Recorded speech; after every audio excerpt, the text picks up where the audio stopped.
Okay mga pre, DIY tayo ngayon. Ready na.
Magmamas tayo mga pre.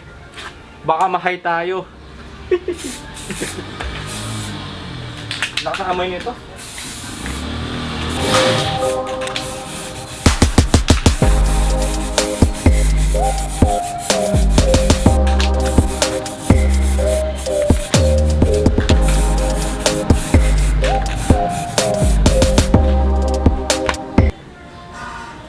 Okay, tapos na yung first coating. Sabi sa instruction, kung i-apply mo yung second coating, dapat hindi ka lalagpas ng 5 minutes. So, disclaimer lang, first time ko pintura ng grill. Mag DIY ng gamit ang elastic rubberized peelable o plasti dip. So antayin muna natin ng mga 5 minutes, tapos apply natin yung second coating.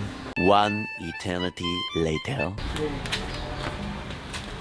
Second coating.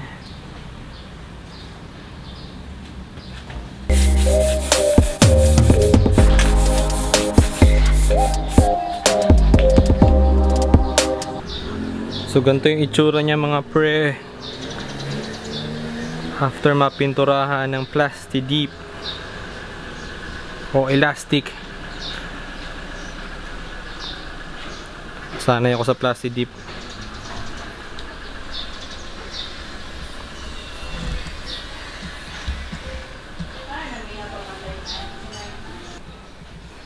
Mukhang okay. So papatuyuin muna natin. 1 eternity later. Okay. Tuyo na. Mukhang ready na ito ikabit.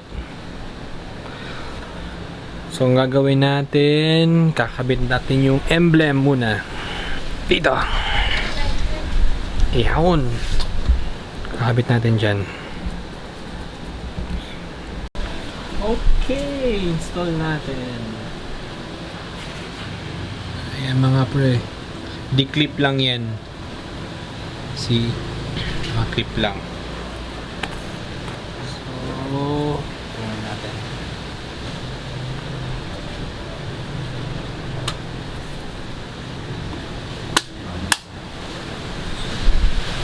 Tada!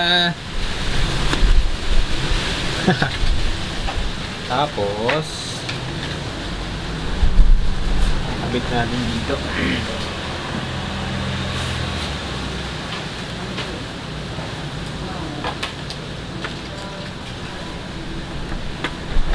Yun. Sa part na to, i-screw naman natin.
Okay mga pre, yung technique lang sa gantong push type is push nyo lang siya pabalik, yan, hanggang sa matanggal.